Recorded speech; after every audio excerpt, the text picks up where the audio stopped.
Miki agapromota ubu ngubu agapromota akaba amaze kwambika impeta umukunzi we Miki cyangwa se umugore wiwe bamaranye igihe kirekire nk'umwaka n'igice cyangwa se imyaka ibiri. Ubu ngubu ibyabo byose umwe amaze kubishyira hanze cyangwa se amaze kwereka abanyarwanda icyo bitegura kuba cyo. Ubu ngubu bagiye kuba umugore n'umugabo byemewe n'amategeko, nyuma y'igihe kirekire abantu benshi babavugaho bibaza ku byabo, bibaza ku rukundo rwabo n'amagambo yagiye avugwa yuko bashobora kuba bagiye gutandukana cyangwa se agapromota ashobora kuba agiye kujya mu Burayi. Gusa ubu ngubu igihari ni uko agapromota amaze kwambika impeta umugore wiwe Miki. Kuri ubu ngubu rero amakuru tubazaniye ni mashya, amakuru musanga kuri Peakwezi TV yacu no ibagezaho amakuru aba ari kuvugwa muri showbiz by'umwihariko ku basitari cyangwa se n'andi makuru agiye atandukanye agenda tugeraho gatanu kuri gatanu. Uyu munsi rero ni inkuru iri kubica bigacika. Gusa mbere yuko dutangira ndagusabye niba uri kuri uyu bwa mbere ugeze kuri channel yacu ya Peakwezi TV ndakwinginze kura subscribe, wibuke gufungura inzogera kugira ukomeza kubana natwe mu zindi video tubategurira umunsi ku munsi gatanu kuri gatanu. Peakwezi isoko y'amakuru abavugwa mu Rwanda. Uyu munsi rero agapromota akaba yambitse impeta umukunzi we Miki cyangwa se umugore Miki. Kuri ubu ngubu rero bakaba babigize international ibintu byabo, gira nk'uko mumaze iminsi mubyumva, bamaze igihe kinini cyane muri saga ye na Regis ndetse na agapromota, ariko ibyo byose aga yabiteye utwatsi byose ibimuvugwaho cyangwa se byuko ashobora kuba afite undi mugore witwa Ono mu gihugu cya Norvège unamutwitiye ngo abana babiri b'impanga. Ibyo byose agapromota yabiteye utwatsi, ararangije yambika impeta umugore wiwe nyawe Miki. Kuri ubu ngubu rero ibintu byabo bakomeje gutangaza, gusa ntabwo baratangaza igihe cya nyacyo cyangwa se igihe ubukwe bwabo bwazabera. Gusa bagomeza bavuga yuko igihe nikigera bazamenyesha abanyarwanda cyangwa se abantu bose muri rusange kugira bamenye igihe cy'amatariki cya nyacyo. Gusa muri showbiz abantu bakomeje kwibaza ibintu Regis yaba yaraje akavuga kuri agapromota ngo ashobora kuba afite undi mugore n'umwana cyangwa se umugore bamaranye imyaka 5 bakundana, ko yaba anabeshya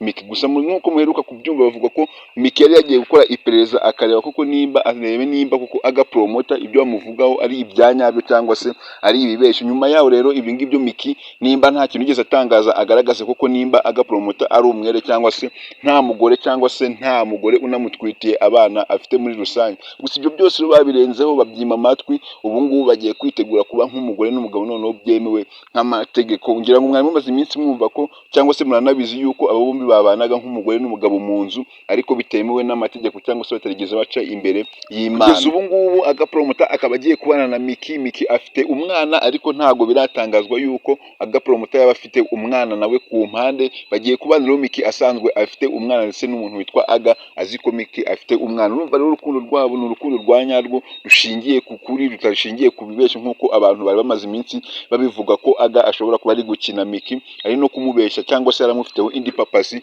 Rero mwagiye mwumva muri showbiz amakuru agiye atangazwa bivugwa yuko ngo agapromota akurikiyeho Miki ikintu kinini cyane, ikintu nyamukuru ngo yaramukurikiyeho kinini cyane kwari ukugira ngo amukore lobbying y'izina ryiwe agapromota, ngo izina rye rimenyekane nk'uko nyine mwamaje kubibona. Ubu ngubu agapromota nawe arazwi muri showbiz nyarwanda. Ubu ngubu ni umuntu nawe ufite uko abayeho, ndetse bivugwa yuko nyine ariko byagiye bigenda kugira ngo abashe kuba yabana na Miki igihe kingana uku nguku kugira ngo amukureho izina, no namara kubona izina azahita asanga umugore we nyawe uri muri Norvège witwa Ono unamutwitiye abana babiri b'impanga. Gusa kuri ubu Aga we yatangaje ko ibintu byose bavuze cyangwa se ibintu byose bimuvugwaho ari ibibeshyo, kandi yakomeze anabitera utwatsi. Avuga yuko icyo yiteguye gukora ari ukurwanira urukundo rwiwe cyangwa se umugore wiwe Miki. Gusa nanone Regis nta kintu aratangaza imbere y'itangazamakuru nk'umuntu waje azana ibikaratasi cyangwa se ibyandiko bigaragaza ko agapromota ashobora kuba afite undi mugore ufite abana babiri b'impanga. Gusa aba bombi bakomeza bavuga yuko ibikorwa byabo ubu ngubu bagiye kubyagura ndetse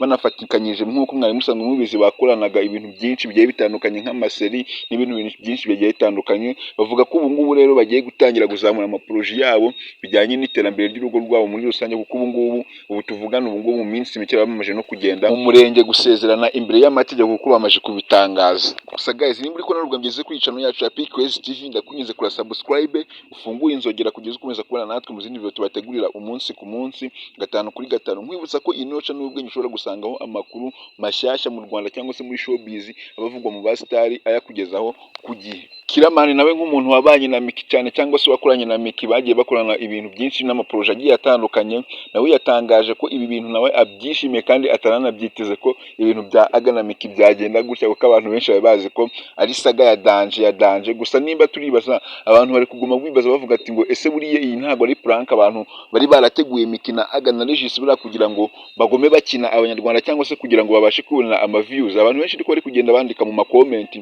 bavuga ko byanga byakunda yari prank, kuko ntabwo wakibaza ukuntu Regis ari we wenyine wari ufite biriya bipapuro bigaragaza ko Aga afite umugore cyangwa se undi mukunzi mu gihugu cya Norvège. Abantu nyine bari kuguma babyibaza babibaza nyine niba atari prank cyangwa se batari bari gukina nyine abanyarwanda by'umwihariko muri rusange. Gusa wenda gushimira twabanye kuva iyi video itangiye kugera irangiye, ariko nimba wayikunze kora like, utere comment nawe uko ubyumva ndetse unabashyigikire. Gusa ngira ngo nyamukuru ugomba gukora niba uri kubona utakoze subscribe kuri PQS TV, kanda subscribe ufungure inzogera kugira ukomeza kubana natwe mu zindi video tubategurira umunsi ku munsi, gatanu kuri gatanu.